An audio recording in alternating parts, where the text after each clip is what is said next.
Vamos a ver cómo en el liderazgo femenino, en la política, en la toma de decisiones, estas cosas se concretan en la gestión pública. Para esto vamos a escuchar el panel magistral Las alcaldesas al poder y la feminización de la política, con nuestra alcaldesa mayor, Claudia López Hernández, y Carolina Cose Garrido, alcaldía de Montevideo, Uruguay.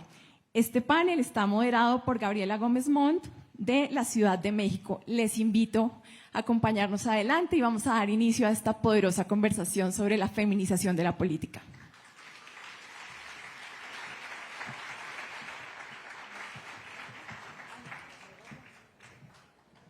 Y nos falta Gabriela, si estás por acá. Gaby. Sí.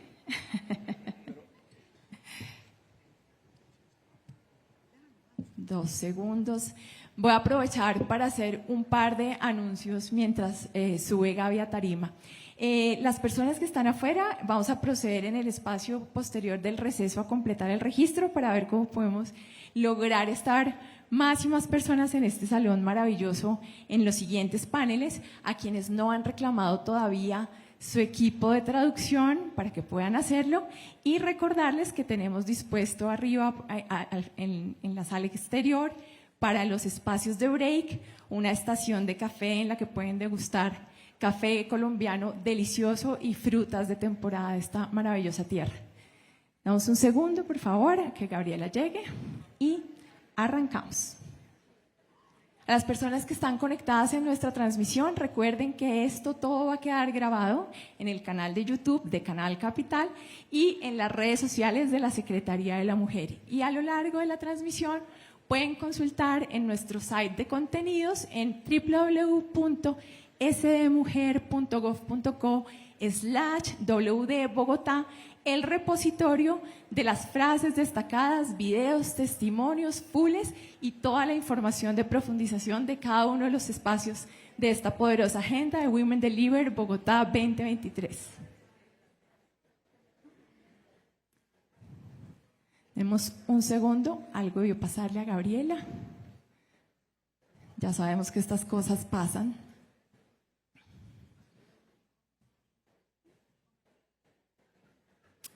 Bueno, maravilloso. Nos están diciendo que en las redes sociales no alcanzaron a ver los videos que estábamos poniendo, entonces en una pequeña licencia mientras llega Gabriela vamos a ver los videos que estamos rotando para que veamos de qué se trata el ejercicio que viene haciendo Bogotá por cerrar las brechas de equidad de género y garantizar los derechos de las mujeres.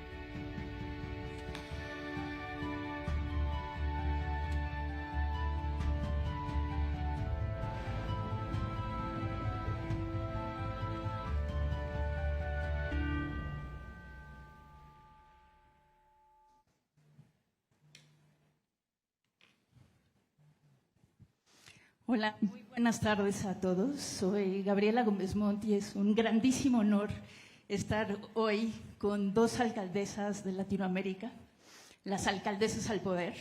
Entonces estaremos, exacto, aplausos.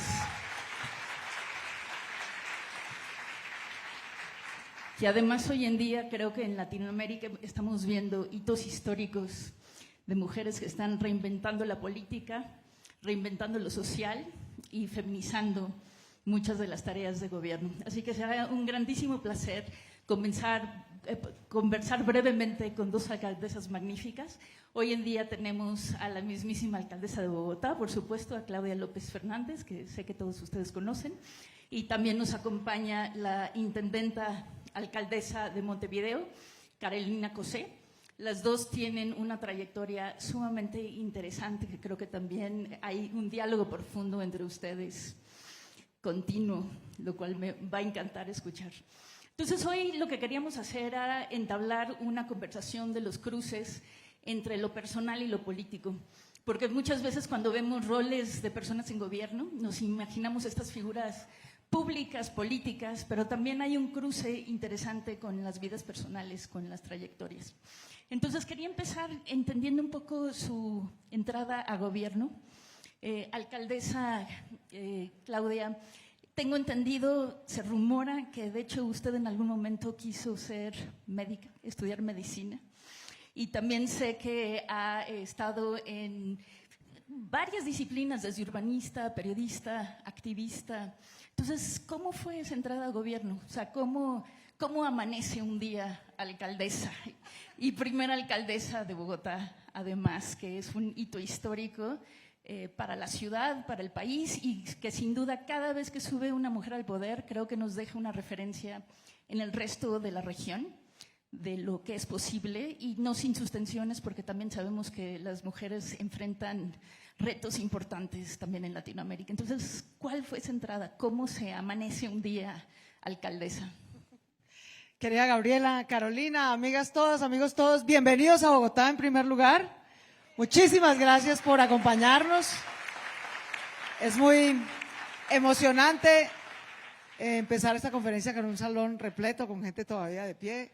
Pero eso es un buen síntoma de que hay mucho interés en esta conversación que vamos a tener en estos 2 días, y seguramente en el transcurso del día organizaremos la manera de que todo el mundo pueda estar sentado. Pero gracias por estar, por venir, gracias por sumarse a esta conversación. A Women Deliver, mil gracias por escoger a Bogotá como sede de su encuentro en las Américas. Gabriela, uno no amanece un día en la vida de repente en nada. Toma muchos años, toma muchas luchas, toma también muchas cosas que pasan sin que nadie las hubiera planeado. Yo soy una persona muy afortunada, vengo de una familia maravillosa, mi madre es maestra, me inculcó el amor por la lectura desde muy chiquita, es algo que llevo en la vida. Tengo la inmensa fortuna de ser la mayor de 6 hermanos. Creo que la mayor pataleta que he hecho en la vida fue cuando nacieron mis hermanos. Yo duré 10 años de reina, literalmente. Mi abuelo materno, que era amorosísimo, ya no está en esta tierra conmigo, me decía, mi reina, hágame el favor, mi reina. Y la reina fue la primera hija, la primera sobrina, la primera nieta en mi entorno materno durante 10 años. Y cuando se me acabó el reinado, se me acabó por punta y punta.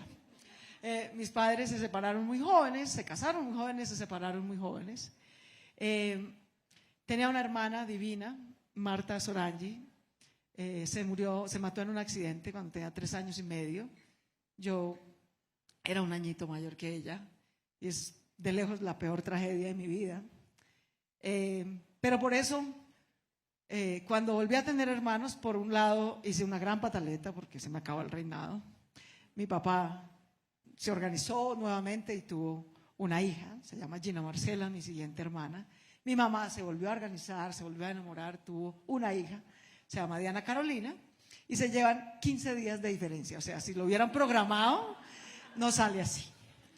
Y a los 3 años volvieron a programarse, ambos volvieron a quedar embarazados, tuvieron hijos, hombres. Mi siguiente hermano por el lado de mi padre se llama Andrés Javier. Mi siguiente hermano por el lado de mi madre se llama Jason Eduardo. Luego mi mamá tomó la delantera y nació mi hermano menor, que se llama José Luis. Y luego mi papá tomó muy la delantera. Y tengo una hermana chiquitita que es la más chiquita de todas, que se llama Valerie. Y cuento esto porque esas son las cosas que a mí me han marcado la vida. Nada me ha dolido más en la vida a mí que perder a mi hermanita Marta, y nada me ha hecho más feliz en la vida que volver a tener 6 hermanos. Si algo me ha transformado la vida, me ha enseñado a compartir, a tener solidaridad, a tener eso que los padres llaman valores. Son mis hermanos. Mis hermanos son, yo amo a mis papás, todo el mundo sabe que yo adoro a mi mamá, pero la luz de mis ojos son mis hermanos. Y eso me marcó mucho en la vida. Y pues cuando uno es el mayor de 6 tiene que ayudar mucho, un montón, porque hay 6 bocas por alimentar, porque hay 6 chiquitines por ayudar a sacar adelante. Mis padres no son personas acomodadas, son familia media baja, digamos, si se quiere. Pero la educación, la disciplina, mi padre es un hombre hecho a pulso, comerciante, es la disciplina del trabajo personificada. Mi madre es el amor personificado. Luego esa combinación, mi madre se lamenta de que soy un poquito derecha, mi padre se lamenta de que soy demasiado de izquierda. Así que yo creo que vamos bien, digamos, ahí vamos. Entre los dos, la educación, el amor, la disciplina son los tres elementos que me han traído hasta aquí y hasta cualquier paso que he logrado dar en la vida. Desde muy joven, mis padres y mi familia en general ampliada han sido siempre ciudadanos muy conscientes, muy participativos, muy involucrados. No votar en una elección, o sea, eso es como pecado, digamos, no. Si uno es ciudadano, uno participa, se involucra, toma una decisión, ejerce su derecho. Y yo pues me he involucrado en lo público desde muy chiquita, tal vez desde los 15 años, creo yo, en debates. Y tres cosas me marcaron a mí la vida. Una, la violencia. Siendo muy joven, la década de los 80s y los 90s fue un periodo muy, muy, muy violento de la historia colombiana. Y yo decía, no puede ser, digamos, no. La primera vez, esperé con mucha ilusión cuando cumplí 18 años ir a ejercer mi derecho al voto por primera vez, ¿no? Y para cuando llegué a las urnas, ninguno de los tres candidatos por los que hubiera querido votar estaban vivos. Los habían asesinado en el transcurso de la campaña y eso también me marcó muchísimo, como yo no voy a permitir que gente con armas y con mafias decida el país que yo quiero tener, ¿no? Algún día el poder de mi voz y de mi cédula será más fuerte y más importante que el poder de sus armas y su dinero. Y esa ha sido una de mis motivaciones en la vida para involucrarme en la política. Y he estado involucrada en lo público y en la política desde muy joven, pero le huí a la política partidista y electoral casi toda mi vida. Desde muy joven, la verdad, casi que desde que cumplí 18 años, siempre ha habido alguien que muy generosamente me dice, lánzate a esto, ¿no? Compite por este cargo. Yo no, yo quiero estudiar. Después de que estudié, dije, no, tengo una deuda, tengo que pagar un crédito que acabo de tomar para la universidad y tengo que trabajar. Chao, ¿no? ¿A qué horas me voy a poner a hacer campañas? Después, bueno, pagué el crédito y dije, no, yo quiero viajar, quiero aprender otro idioma. Llegué a 30 años y no sé hablar inglés, realmente es una gran limitante en la vida. Usé los ahorros que tenía y me fui a aprender inglés. Es la primera vez en la vida que tuve que estar 3 meses muda. Ustedes entenderán lo que eso significa para mí. Pero bueno, aprendí inglés, estudié y viví en otros países y conocí otras culturas y como que entre que pude estudiar afuera y aprender otro idioma se me abrió un mundo increíble.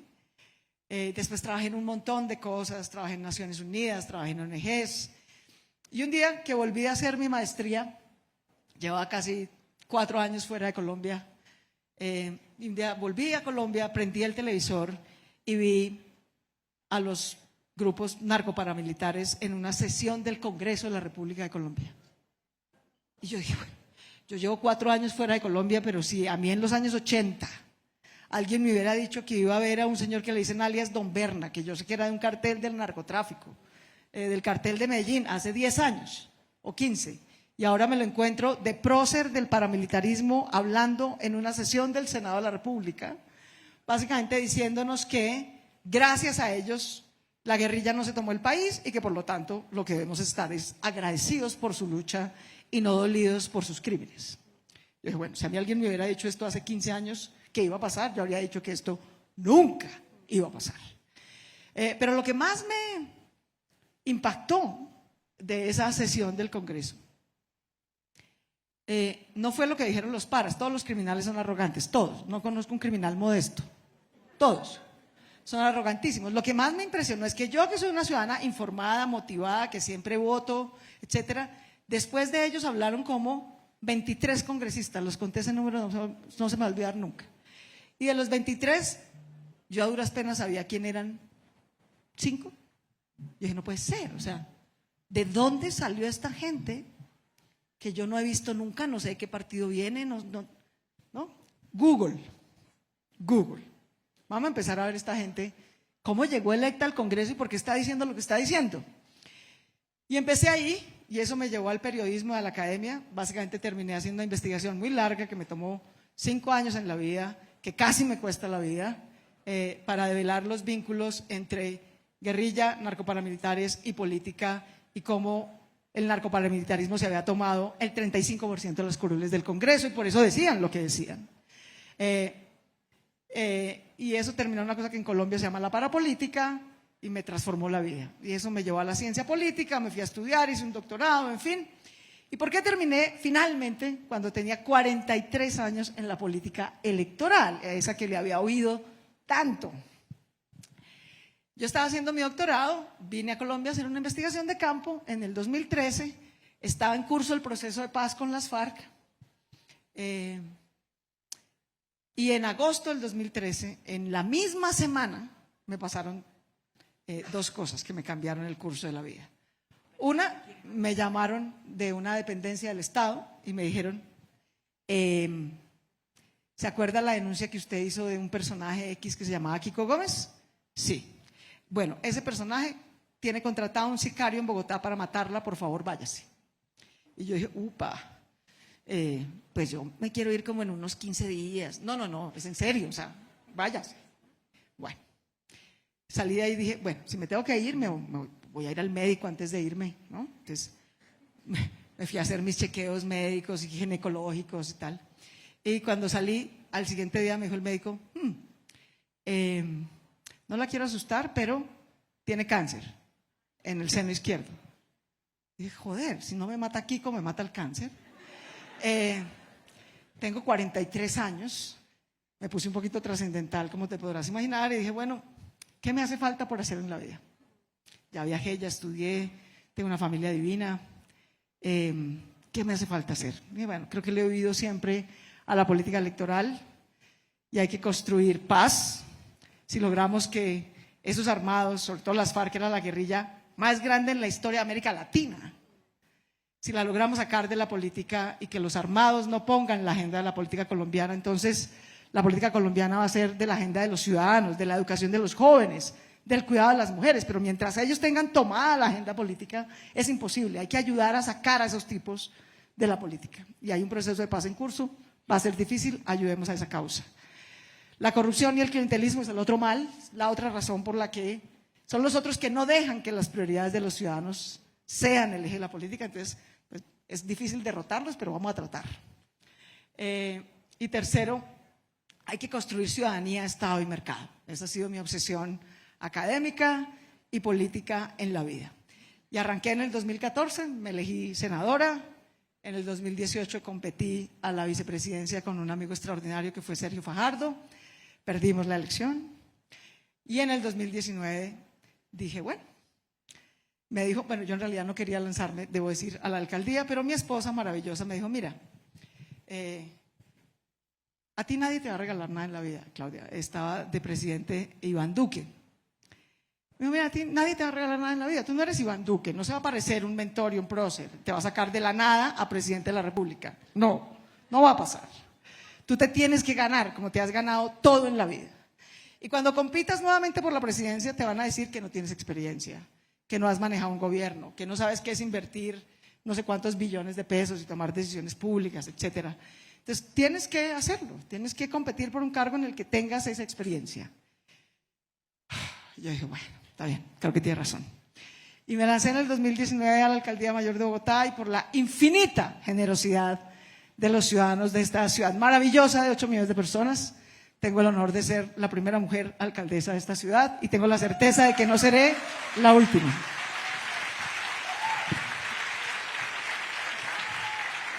Muchas gracias.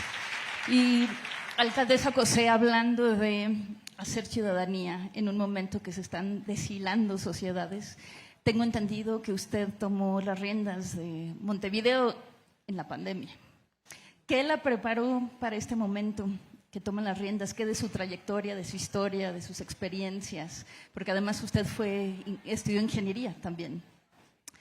Cuéntenos. Bueno, en general, primero, qué maravilloso Qué maravilloso, Claudia, ver este lugar repleto de personas con toda esa energía. Sigan siempre con toda esa energía. Nada nos puede detener. Gracias por estar y gracias por permitirme unos minutos para compartir con ustedes. Las cosas nunca empiezan con uno. Nada empieza con una.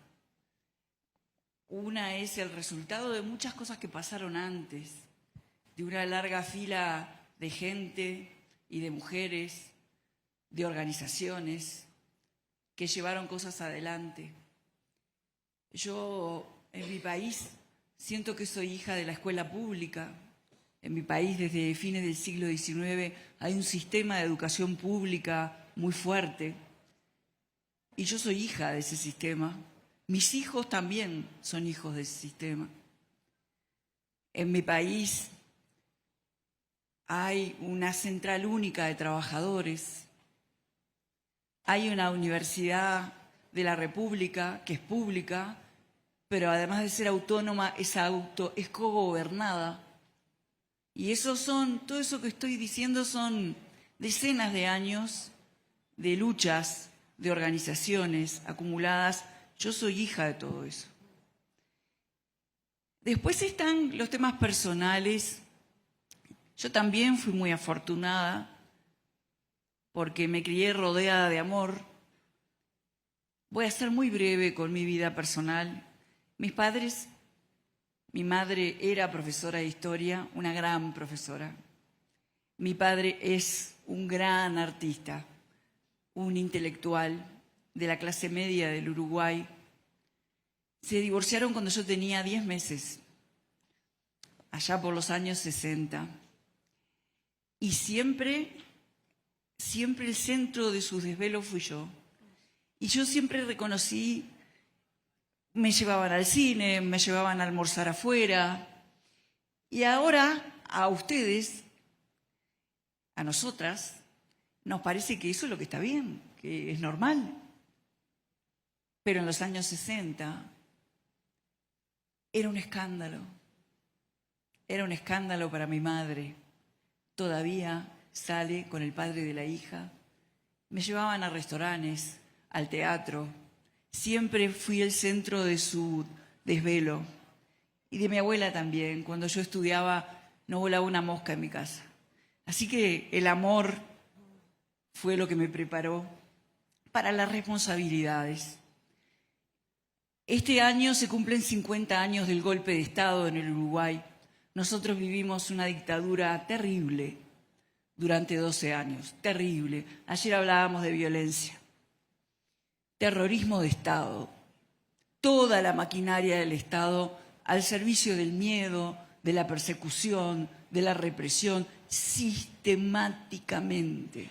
Una maquinaria perfecta para invisibilizar personas, para perseguir ideas. Para los que estudiábamos en ese momento en nuestro sistema de educación pública, ponernos una piedra en la cabeza. Entonces, eso a mí me motivó mucho a interesarme por la política, porque todo un pueblo, mi pueblo, en plena dictadura, a los dictadores se les ocurrió hacer un plebiscito para cambiar la Constitución y permanecer. Un plebiscito en plena dictadura, con todo en contra, y ganamos nosotros. Ganó mi pueblo. Ganó el no. Lo que quiero decir es que yo soy parte de un pueblo que tiene una historia heroica, de lucha organizada, que pasó por esta dictadura. Y a mí me enamoraron las matemáticas gracias a mi maestra de segundo año. Mi mamá le tenía terror a las matemáticas. Y yo me fui enamorando. Y cuando yo tenía 18 años, iba a estudiar arquitectura y el día antes de que empezar eso, vi la carga de matemáticas que tenía arquitectura y la carga que tenía ingeniería y le rogué a mi madre que llamara al liceo para cambiarme. Y bueno, me hice ingeniera, me hice madre muy joven, tengo 2 hijos, que son la luz de mi vida. Todas esas cosas, yo lo que estoy contando son cosas que nos pasan a todas. Son refugios y fortalezas y que no empezaron con mi vida, como la escuela pública, como la gesta de mi pueblo, como la organización. Ahora nosotras estamos generando las organizaciones y las gestas para que dentro de unos años muchas más alcaldesas, lideresas, presidentas, en estrados parecidos a este, cuenten qué las hizo fuertes. Esa es la responsabilidad que tenemos ahora, construir para las que vendrán y no dar nada por sentado. Después, bueno, siempre me interesó la política, empecé a militar en facultad, luché contra la dictadura, con otros, fui una más y la saqué baratísima. Pero después de la recuperación democrática, bueno, siempre milité gremialmente, milité en mi partido. En el Uruguay tenemos un partido que es mucho más que una coalición, que se llama Frente Amplio, que no es una coalición de sectores de izquierda, porque las bases también definen en la gobernanza del partido. Yo soy de ese partido, del Frente Amplio, desde que nació el Frente Amplio. Y bueno, siempre fui frente amplista. Y cuando me tocó encarar la responsabilidad maravillosa de estar al frente de la ciudad de Montevideo, fui la segunda alcaldesa. La primera fue en el 2010, la segunda fui yo. Definimos armar un gabinete paritario y lo armamos con mucho trabajo. Y lo que definimos fue que con lo que había que colaborar era con la gente. Armamos un plan ABC, haciendo alusión a eso que siempre se dice que las alcaldías tienen un ABC, que es limpieza, iluminación y vialidad, y es verdad, ese es un ABC, pero dijimos, ahora en la pandemia, además de eso, hay otro ABC, hay un apoyo básico a la ciudadanía que tenemos que dar, y bueno, ese plan que pensamos que iba a durar un año, lo seguimos continuando en todos sus ejes, salud, trabajo, alimentación, igualdad. Y fue eso lo que hice, trabajar con un gran equipo y con un pueblo que es maravillosamente solidario. Es eso.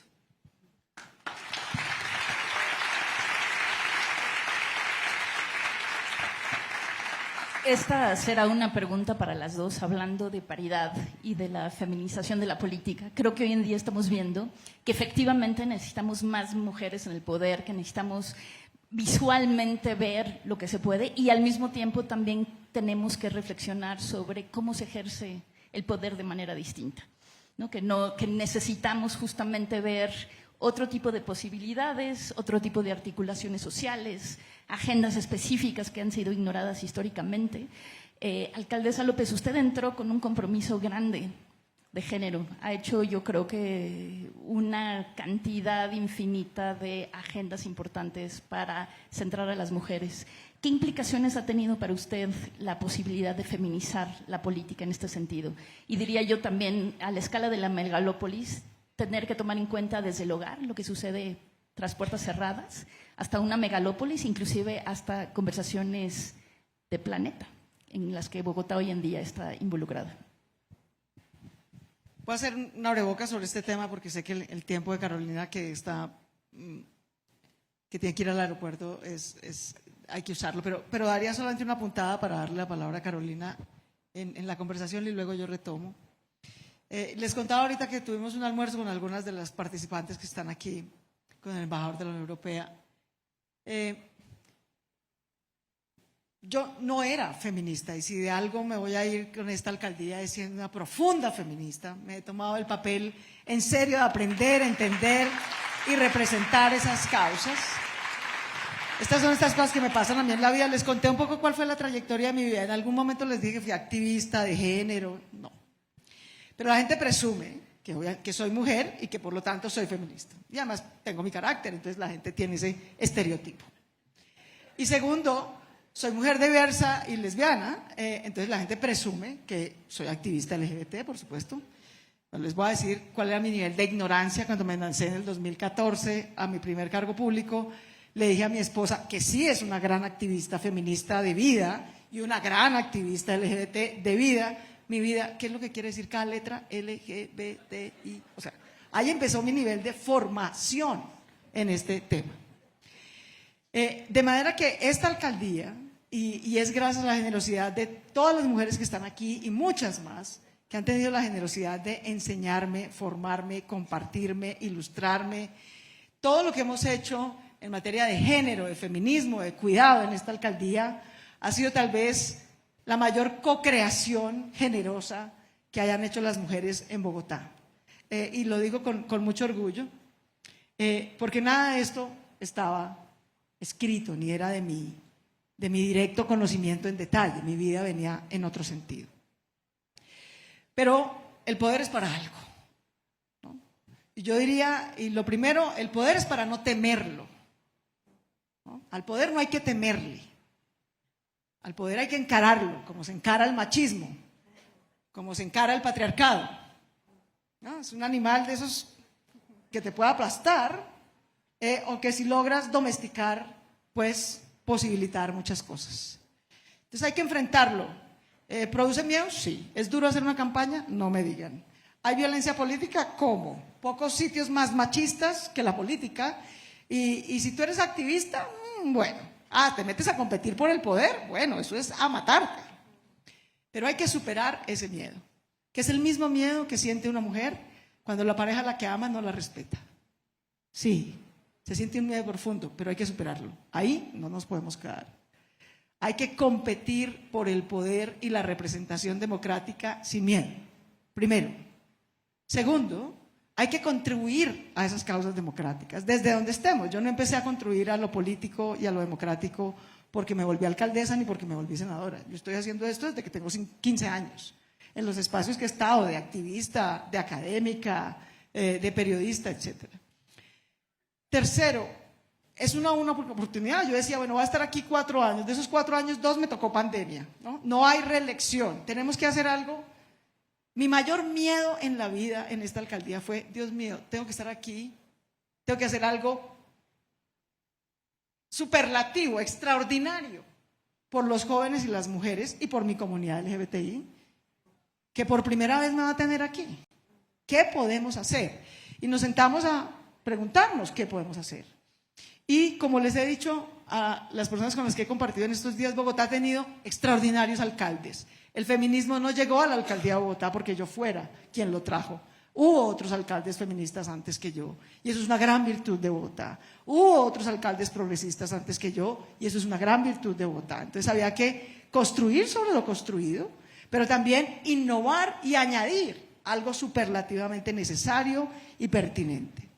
Hemos construido sobre lo construido en términos de formación, educación, formación para la política y prevención y atención de violencias de género.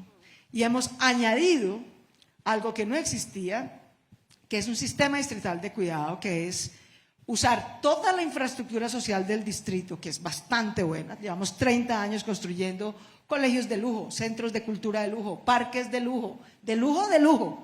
Una infraestructura de calidad pública que no tiene nada que envidiarle a otros países con mejor ingreso. Pero esa infraestructura estaba al servicio de los niños, de las niñas y de los jóvenes. Las mamás llevaban a esos centros culturales y deportivos extraordinarios a sus hijos y duraban 3 horas sentadas en las gradas esperando a que el niñito terminara la clase. ¿Qué para ella? Nada.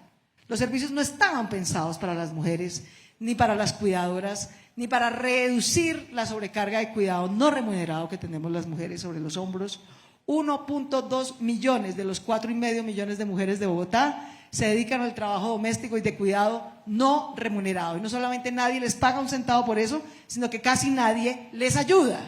Ni se les ocurre que hay que relevar a las mujeres de esa sobrecarga y que la pobreza de las mujeres no puede ser la seguridad social de la informalidad laboral de nuestras sociedades y países.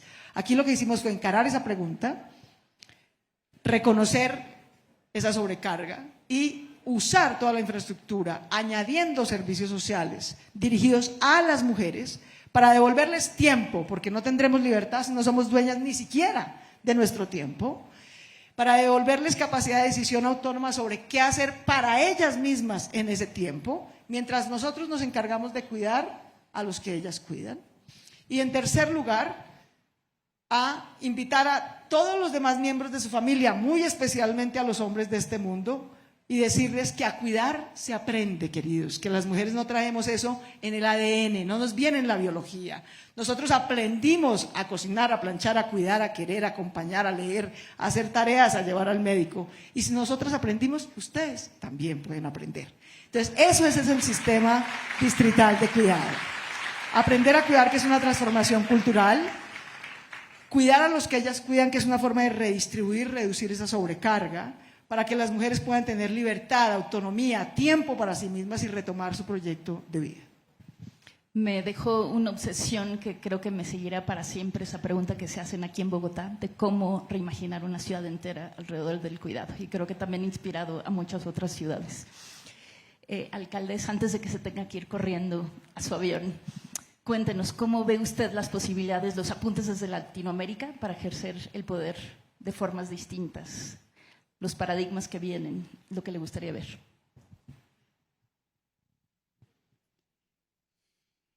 Bueno, la primera cosa que quisiera compartir con ustedes, porque acá hay muchísima gente de Latinoamérica, ¿verdad? Pero también hay gente de otros continentes. Así que hay alguna cuestión general que me gustaría compartir. Yo aprendí a ser feminista también. Sí.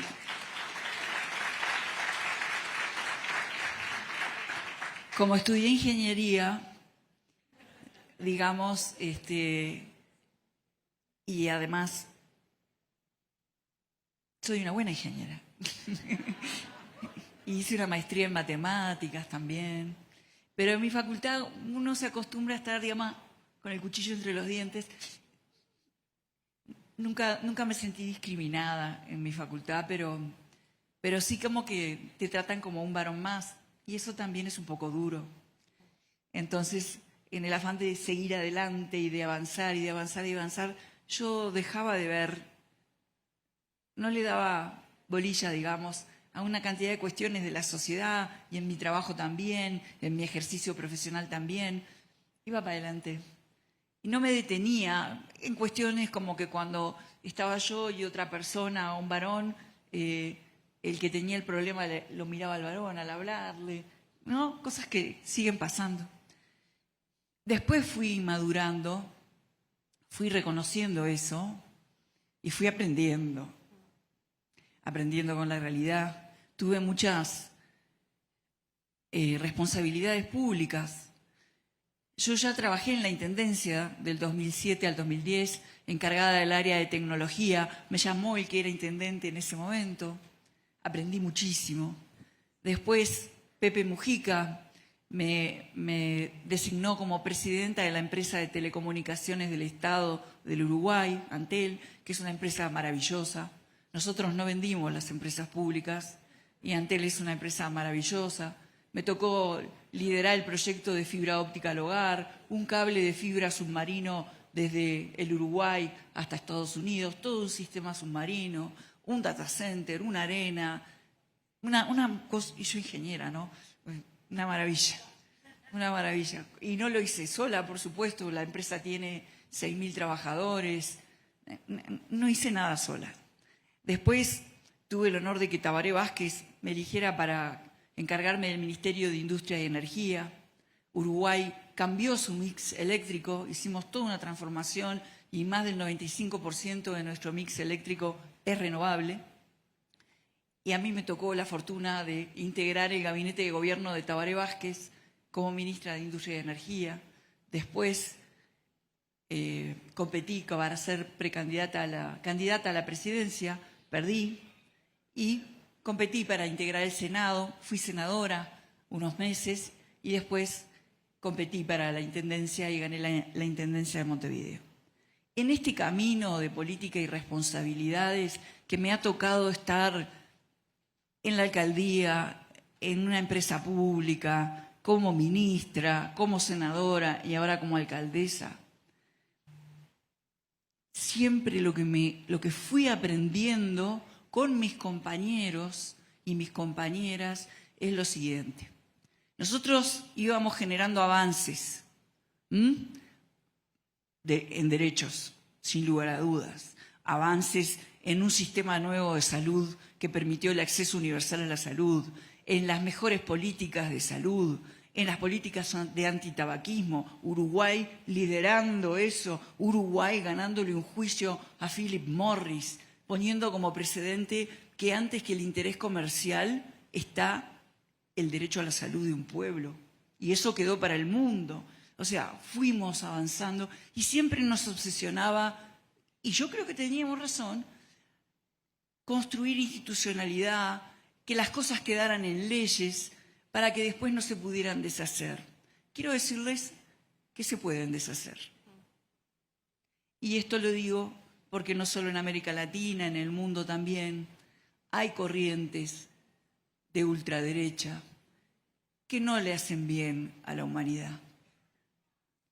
Y que construir es muy difícil, requiere el asunto colectivo. Ayer Claudia decía con razón, el siglo XXI es el siglo de la acción colectiva. ¿Qué frase, Claudia? Muy bien.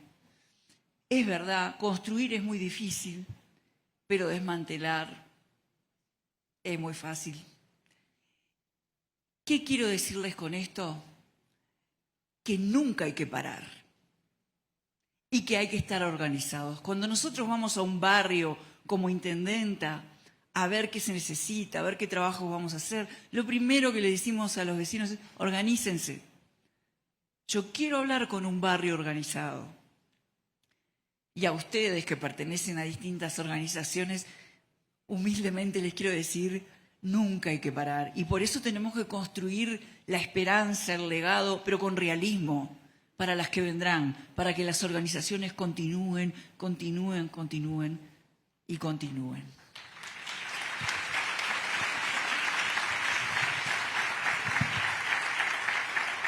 Acabamos justo a tiempo, eso no se siente como un tiempo mexicano.